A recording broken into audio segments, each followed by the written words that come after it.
dan menjauhkan kita dari kebenaran sudah cukup. Mata kamu saja sudah membuat kita ngeri, apalagi kamu terus-terusan berbicara. Kamu tidak jawab Al-Ahzab ayat 50. Al-Ahzab 50 sampai dengan kamu terakhir tidak jawab. Kamu bilang itu lari-lari. Itu membahas tentang imamat 18 ayat 6 sampai dengan 18. Kenapa kamu nggak jawab? Saya tanya, kenapa nggak dijawab Al-Ahzab 50? Ini waktu saya, terserah. Ini waktu saya. Kenapa kamu takut? Silakan kamu terima. Saya sudah rematch loh. Saya sudah screenshot. Kamu yang nggak mau terima rematch saya. Rematch saya diterima. Waktu saya nggak mulai-mulai. Waktu saya nggak mulai-mulai. Al-Ahzab ayat 50 nggak dijawab-jawab. Lari. Al-Ahqaf ayat 9 nggak dijawab. Otoritas Muhammad tidak dijawab. Kemana kamu Nandar? Kenapa lari-lari ke KGK, ke Protestan, ke Katolik? Itukah Nandar nggak mampu? Kamu saya sudah bilang. Saya tantang ulama kamu yang turun. Hadapi saya. Nandar nggak becus ngadepin seorang Joseph. Saya emosi kayak gini, data saya dari tadi valid. Kamu bilang katanya saya nggak mampu jawab 1 Tesalonika. Woi Nandar. Ini namanya pengangguran, banyak acara, terlalu banyak pengangguran dan acaranya banyak. Kamu baru tanya. Sebelumnya kamu nggak nanya-nanya. Baru kamu tanya udah bilang saya nggak jawab. Bodoh kamu, bukan lagi tolol, goblok, bodoh kamu. Ya, kamu mengatakan saya goblok karena Yesus mengatakan orang lain goblok. Itu ada alasannya kenapa orang Farisi itu sama seperti kamu. Mereka denial. Al-Ahzab 50 sudah 5 kali 6 kali putaran nggak dijawab-jawab. Ini bukti Islam itu tidak mampu. Saya emosi nggak apa-apa. Sudah saya bilang saya manusia, saya bukan Hajar Aswad yang tiba-tiba menggelap hitam seperti ini. Nih, kalau tiba-tiba saya gelap, kamu kaget karena saya menyerap dosa kamu, dosanya Nandar kamu saya serap. Kamu mengatakan kami menyembah Bunda Maria. Oh iya lupa Nandar. Islam itu juga bertawasul kepada orang yang sudah mati Nandar. Loh, kalau di kami Bunda Maria itu hidup berdasarkan Yohanes 11 ayat 25. Lupa ya Nandar. Bunda Maria itu hidup karena orang Kristen tidak mengalami kematian maut. Loh iya, Yohanes 11 ayat 25 Tuhan Yesus katakan, Akulah kebangkitan dan hidup, barang siapa percaya kepadaku, ia tetap hidup meskipun ia sudah mati. Begitu juga dalam 1 Tesalonika nanti kita bahas 4 ayat 14 ayat 16 sampai 17. Kita bahasin dulu ini. Ternyata Islam juga berdoa untuk orang mati, berdoa kepada orang mati, kepada benda mati, ya, kepada mayat dan seterusnya. Ini data dari NU online, bertawasul dengan orang yang sudah mati. Islam, Nandar, ogah saya, ya. Diskusi sama kamu kemana-mana. Udah itu urusan nanti. Bunda Maria dengan perantara. Kita diskusi Muhammad Nabi palsu. Kenapa kamu gak mampu jawab pertanyaan saya? Oke, kita lanjut lagi. Kemudian tadi saya sudah jawab di dalam 1 Timotius 2 ayat 3 sampai dengan 4 berkenaan dengan KGK. Tadi kamu sudah saya tantang. Di mana kamu gak bisa mampu jawab. Apa itu LG Nandar? Saya tanya sama kamu. Kamu bawa KGK 841 websitenya sama seperti saya. Apa itu LG? Kamu tahu gini apa? Ini bukan singkatan, sekedar singkatan loh. Kamu diketawain loh sama uskup. Jangan Bapak Uskup. Frater. Baru novice postulan, suster pun ngetawain kamu. Kamu bawa-bawa KGK 841, kamu nggak tahu ini apa. Kamu nggak tahu ini apa. Sok-sokan kamu ngajarin saya. Islam, ini orang PD-nya keterlaluan. Kamu baca di sini, ini rencana. Baru rencana. Nggak cuman Islam. Ini berbicara mengenai hubungan gereja dengan umat Islam. Juga dengan agama-agama bukan Kristen juga ada. Baca selanjutnya. Gereja mengakui bahwa agama ini pengakuan, artinya bahwa agama di luar daripada gereja Katolik juga masih mencari, belum menemukan. Artinya apa ya? Sesuai dengan sholat kamu, ihdinas siratal mustaqim, tunjukkanlah kepada kami jalan yang lurus. Begitu Nandar. Berkenaan juga dengan 2 Korintus tadi, kamu percaya nggak Nandar? Saya itu sudah menyusun kalimat yang preventif pencegahan. Ini saya sudah susun sebelum debat.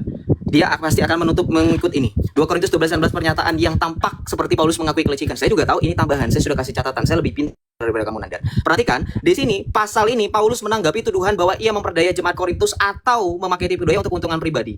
Ini menanggapi tuduhan yang bersifat retoris atau sinis. Ini gaya bahasa. Paulus menurut tuduhan lawan lalu membantahnya di ayat-ayat berikutnya. Berani nggak kamu buka ayat 17-18 Nandar? Itu jawabannya di situ. Nah, beda dengan Muhammad yang mengatakan kalian itu mencari keuntungan dalam surah Al-Anfal 41. Tambahan lagi buat Nandar.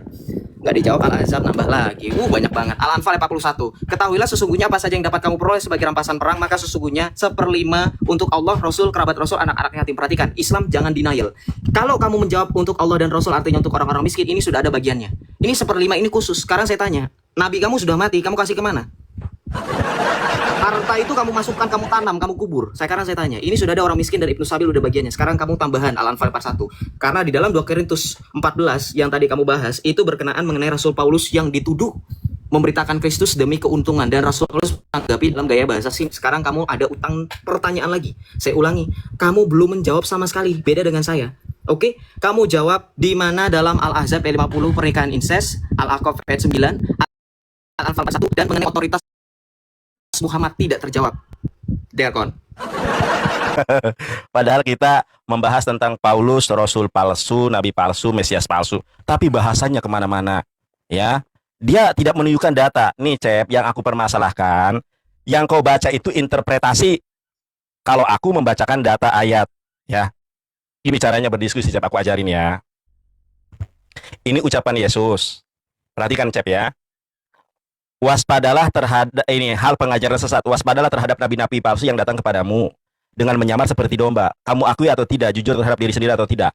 Domba itu adalah interpretasi dari para pengikut Kristus. Pertanyaan saya, siapa nabi palsu yang mendatangi murid-murid Yesus dan ngaku-ngaku menjadi pengikut Yesus? Kalau bukan Paulus siapa? Tetapi sesungguhnya mereka adalah serigala buas. Nih aku pelan-pelan aja ya, karena aku anggap adekku ini ya, memang emosinya belum stabil. Paulus adalah nama setelah dia bertobat. Sebelum dia bertobat namanya Saulus. Saya akan buktikan kepada Anda. Matius 7 ayat ke-15 itu merujuk kepada si Paulus. Karena ketika dia Saulus, dia adalah nabi. Di mana Bang Nandar? Kisah Rasul 13 nomor 1. Kalau saya penuh enjoy, Joseph tegang gitu kan, marah-marah ya. Kita lihat teman-teman ya. Terjemahkan. Pada waktu di dalam jemaat di Antioquia ada beberapa nabi dan pengajar. Seolah-olah pengajarnya ini Yunaninya itu adalah banyak orang ya. Saya bacakan kepada Anda di dalam bahasa Yunaninya. Esandetines en Antioquia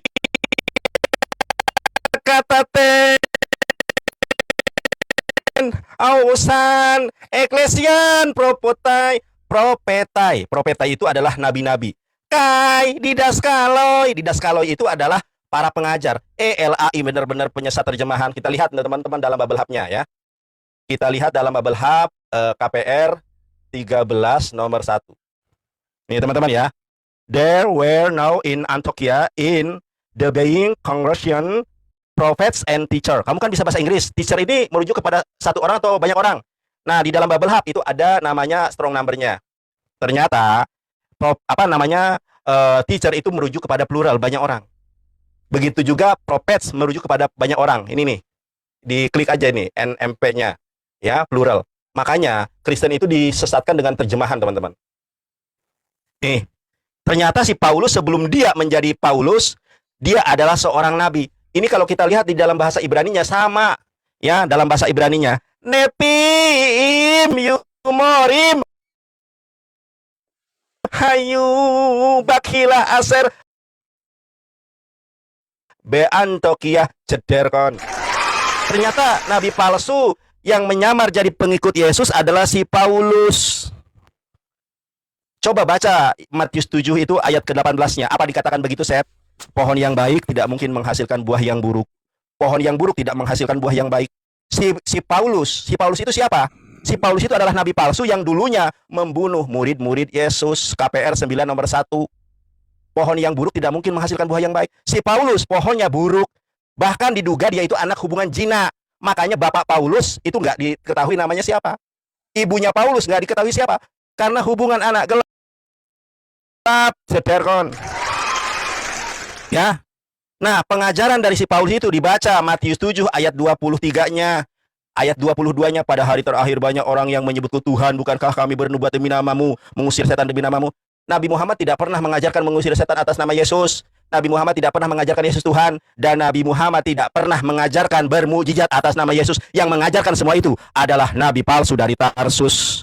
Di dalam Matius 24 itu, si nabi palsu itu akan menyesatkan orang-orang pilihan juga. Yang tersesat, Ananias disesatkan. Dan 3 murid itu yang kau sebut itu, ada 3 murid itu yang disesatkan oleh si Paulus karena dia adalah nabi palsu.